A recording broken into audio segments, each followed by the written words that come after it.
Hello everyone. And once again here Dr. Ramanjit Singh. I'm Senior Consultant Dermatologist at Medanta Medicity Hospital, Gurgaon. I've come here to talk something regarding summer problems in the skin. Summers is a season which is liked by most of people because it is associated with good amount of vacations. But however, once summer sets in, there are a lot many other skin problems which are associated with this hot, humid season. So coming to different problems, there is aggravation of lot of pre-existing conditions in the skin, like acne problems. Pimples, as we call it, is a disease of pilosebaceous glands where there is increased sebum production, there is clogging of the pores, and there is appearance of the eruptions, which will be confined to the face and on the back, which are called truncal acne. So these problems, because of humidity and because of excessive heat, are increased in the summer months. So if we have to take care of our skin, we have to make our skin go as dry as possible. We should avoid much of moisturizing. We should avoid much of overhydration of the skin. Facials and cleanup should be avoided to prevent breakups. But however, once breakups set in, then we have to take care of different remedies. We have to keep our skin dry. We have to use mild cleansers with a pH of about say 6, which is good for normal skin tone. Apart from this, we have to use sunblocks which are skin friendly. We have to use non-comedogenic skin sunblocks because using harsh creams and moisturizers will even clog our pores further, and which would aggravate our skin condition, pre-existing skin acne conditions. Now coming to truncal acne, these are seen on the back region. Some people have a lot of eruptions where there may be some amount of discoloration also. For back acne, we have to ask the people, we have to teach them to wear loose cotton clothes, light colored clothes, and we have to ask them that if they wear vests, they should remove the daytime vest during night time, so that even if they are sweating, the sweat should not clog their pores, skin pores.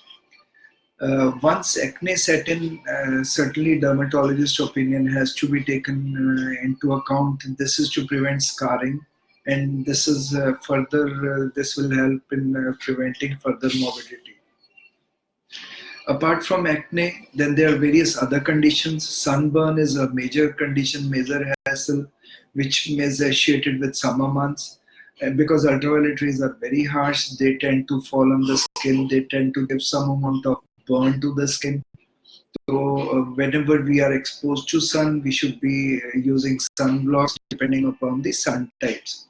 However, if once burns occur, then we should develop some amount of using some amount of mild calamine lotions mixed with some amount of mild steroids. That helps in lightening and soothing of the skin. These eruptions, which are associated because of the ultraviolet rays, are also called polymorphic light eruptions. So protection by wearing long hats, protection by using umbrellas, protection by using full sleeves clothes is important to take care of such condition. A summer rash or what we call it in common terms, malaria, is a very common disease, very common disorder. It commonly affects the children age group. This is because of the blockage of the sebaceous sebum producing glands, and it is because of the blockage of the sweat glands. So sweat glands, they are blocked, they are clogged. There is some amount of eruptions that prop up, and these eruptions are commonly very itchy and irritating. Once they set in, again we have to ask the patient to use ice cooling packs, and we have to advise the patients to use calamine lotion, which helps in soothing and further clearing the skin of these lesions. However, in harsh cases, oral antihistamines, oral antibiotics may also be required where the malaria gets infected because of the clogging of the glands. Yeah. Apart from this, it is also associated with a lot of other disorders, like there would be increase in fungal infections during the summer months. Fungus comes because of the increased sweat, which may be confined to the all folds, intertriginous areas like toes. It may be pertaining to the groin area. And these fungal infections again are very, very irritating.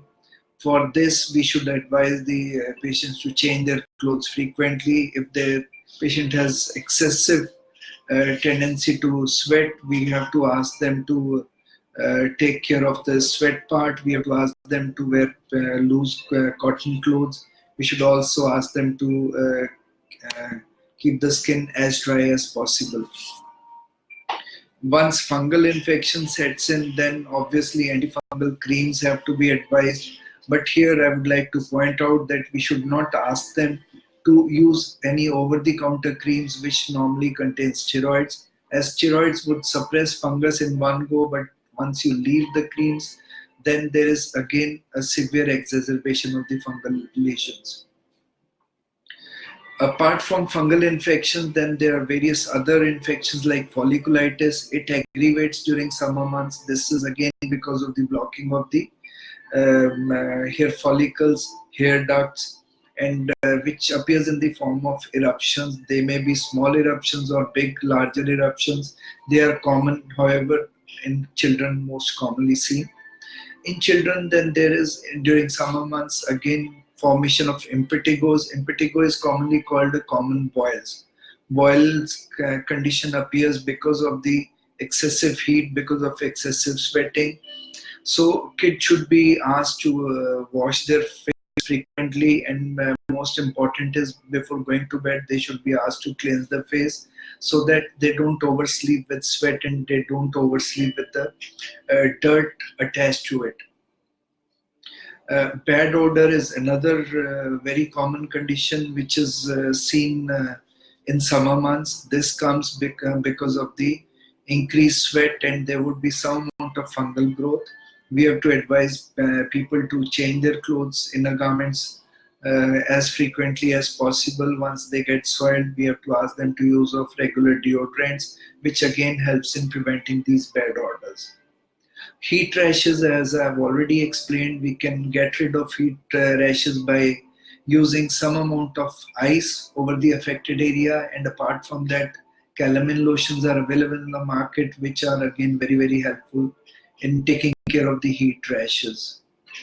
Washing face thrice a day should be fine, but not more than 3 times a day is not recommended in any of the skin conditions, because it tends to deplete your skin of the normal moisturizer.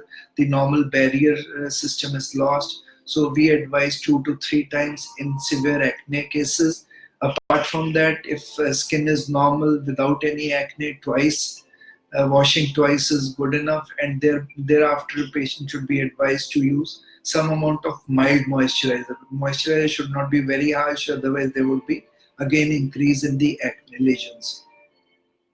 Skin gets dry and irritated. This is predominantly seen in people who are working indoors for long hours in air-conditioned environment.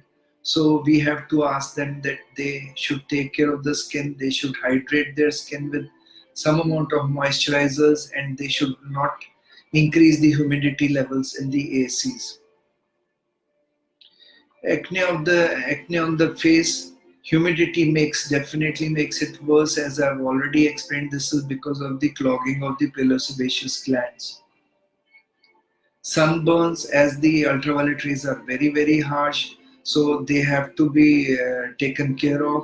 Use of hats, use of caps, then use of umbrellas, use of full covered clothes, full sleeve clothes. Apart from that, good sunscreen of about SPF of 30 before exposure should take care of such sunburns. Thank you.